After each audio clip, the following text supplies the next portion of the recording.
So the Dallas Cowboys gave fans a huge reason to smile, and they did so by pulling off a big time move on Wednesday.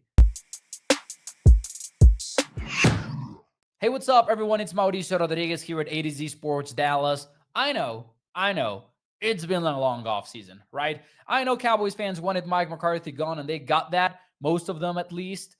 But I don't know if Brian Schottenheimer satiates that thirst for change that Cowboys fans had, right? Schottenheimer, at the end of the day, was the offensive coordinator over the last couple of years. And don't get me wrong, the same playbook with a different play caller can look very different.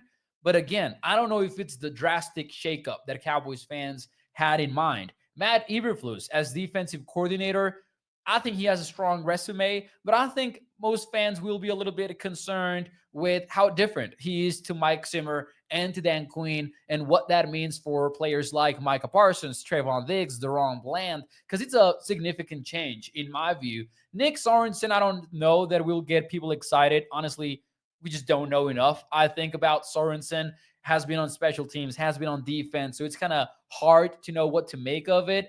But I'll be honest with you. I think that the move that the Cowboys just pulled off should get fans excited, should get fans happy, not optimistic about the 2025 NFL season or even the long term future, but credit where credit is due. This is a solid move. And I'm talking about the Cowboys extending Will McClay's contract as VP of Player Personnel. Listen, I'm going to get into one of the most common misconceptions about Will McClay in a little bit, but for those of you who are unaware of who he is and what he does, this guy is the reason the Cowboys are relevant and has been over the last few years, because the Cowboys, they like to do things with a draft and develop mindset. Now, they don't do a good enough job complementing the draft and developing, but the draft and developing, that part, hey, they got it down. And if you don't believe me, just look at the Cowboys players who are day 2 draft picks, who are day 3 draft picks, who have made a stamp on the team. Think about the Marvin Overshown as a third rounder, Maurice Leofau as a third rounder, off to a hot start. Deron Bland, an all-pro, drafted in the 5th round.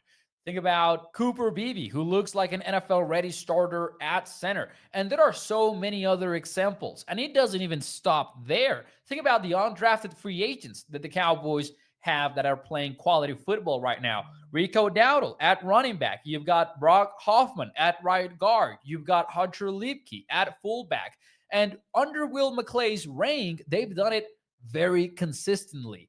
In fact, I would argue you remove Will McClay out of the equation in Dallas, and the Cowboys are one of the worst teams in the NFL consistently. Now, he doesn't do it by himself. There's an entire scouting department that makes this possible. But this is my way of saying Will McClay is the man, and he should stay in Dallas for the long term. Dallas should make sure of that. It's a 5-year deal, according to Nick Harris from the Star Telegram. Now, I do think there's a growing misconception when it comes to McClay, and I'll get into that. But before I do, let me talk to you about our friends over at Texas Card House, where the thrill of the game meets the excitement of the community. If you like playing poker like I do, you will get the perfect blend of luxury, sophistication, and camaraderie over at Texas Card House in any of their 6 Texas locations. And let me tell you this, that includes the Dallas and Las Colinas venue, where if you go and you mention A to C Sports, you will get a free month worth of membership and 2 free hours to play poker. So check them out over at Texas Card House.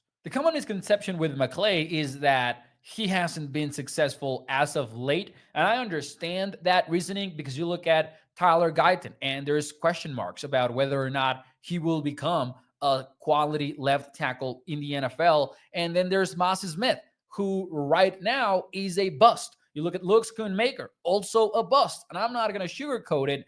That 23 NFL draft was not great. But when you look at previous draft classes, players who have already done the developing part, I gotta admit, I think he's still doing a great job. And last year's draft, Guyton might not be the case yet, but I'm excited about Beebe. I'm excited about Leofau. I'm excited about Carson in his second year and what he can bring to the table. I think he was thrown in a terrible spot last year when he was asked to start as a 5th round rookie. So overall, I think McClay's record is still looking pretty strong. It is impossible to bat 1,000 when it comes to the NFL draft. And I bet that if you look at the betting averages for all of those GMs out there that are spearheading draft processes, Will McClay is among the top dogs. So I know it's difficult to believe right now in the Cowboys long term, but this is a bit of news that you should be excited about. And I'll see you next time.